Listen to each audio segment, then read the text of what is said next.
who cares about what a poor black man has to face every day in a country and a culture controlled by rich white people. What's going on in white America, U.S. of KKKA?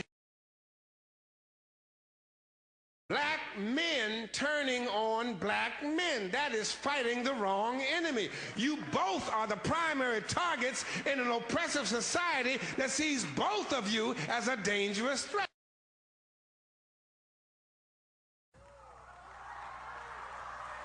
Causes some white people and some Uncle Tom some problems. The government lied about Pearl Harbor. They knew the Japanese were going to attack.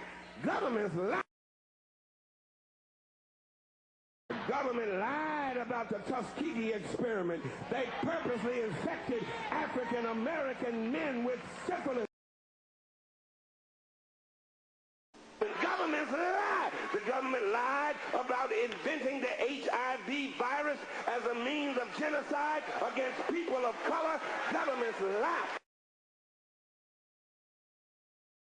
Yes, 9/11/01 happened to us, and so did slavery happen to us. Yes, the World Trade Center happened to us, and so did white supremacy happen to us. Yes, the Pentagon happened to us, and so did the Tuskegee experiment happen to us. Yes, Shanklin, Pennsylvania happened to us, and so did the Sharpsville massacre happen to us. A government-sponsored religiosity makes you suffer from amnesia. And guess what else? If they don't find them some weapons of mass destruction, they're going to do just like the LAPD and plant them some weapons of mass destruction. We cannot see how what we are doing is the same thing Al-Qaeda is doing under a different color flag. We have got to change the way we have been doing things as an arrogant, racist military superpower. We believe God sanctioned the rape and robbery of an entire continent. We believe God ordained African slavery. We believe God makes Europeans superior to Africans and superior to everybody else. The government still thinks a woman has no rights over her own body, and between Uncle Clarence, who sexually harassed Anita Hill, and a closeted Klan court that is a throwback to the 19th century, handpicked by Daddy Bush, Ronald Reagan, Gerald Ford, between Clarence and that stacked court, they're about to undo Roe versus Wade, just like they're about to undo affirmative action. The government lied in its founding documents, and the government is still lying today. Hillary is married to Bill, and Bill have been good to us. No, he ain't.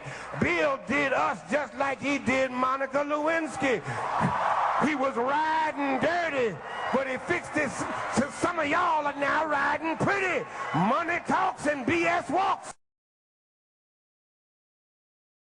For every one Oprah, a billionaire, you got 5 million blacks who are out of work. For every one Colin Powell, a millionaire, you got 10 million blacks who cannot read. For every one Condoleezza Rice, you got 1 million in prison. For every one Tiger Woods who needs to get beat at the Masters with his cat blazing hips, playing on a course that discriminates against women. For every one Tiger Woods, we got 10,000 black kids who will never see a golf course. We have supported state terrorism against the Palestinians and black South Africans, and now we are indignant because the stuff we have done overseas is now brought right back into our own front yards. America's chickens coming home to roost. Fighting for peace is like raping for virginity. Gives them the drugs, builds bigger prisons, passes a 3-strike law, and then wants us to sing God Bless America? No, no, no. Not God Bless America. God damn America that's in the Bible for killing innocent people. God damn America.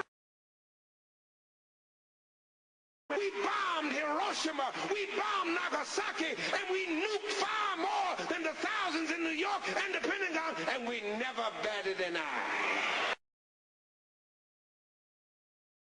To the Ninth Ward in New Orleans in 2005 and 2006, this month, in the month of August, policies designed to defeat us, policies in place to displace us, presidential policies that were supposed to kill us and cut us off. I'm in the Bible. The president gave an order.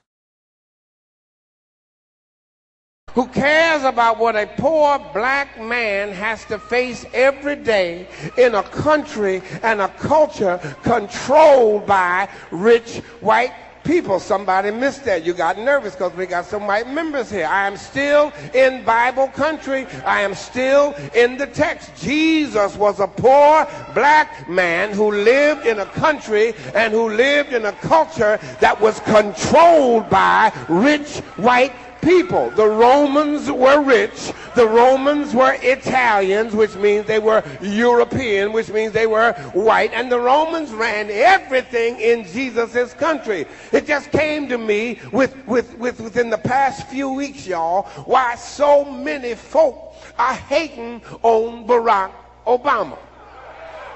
He doesn't fit the model. He ain't white. He ain't rich. And he ain't privileged. Hillary fits the mold. Europeans fit the mold. Giuliani fits the mold. Rich white men fit the mold. Hillary never had a cab whiz past her and not pick her up because her skin was the wrong color. Hillary never had to worry about being pulled over in her car as a black man driving in the wrong. I am sick of Negroes who just do not get it. Hillary was not a black boy raised in a single parent home. Barack was. Barack knows what it means to be a black man living in a country and a culture that is controlled by rich white people. Hillary can never know that. Hillary ain't never been called a nigger.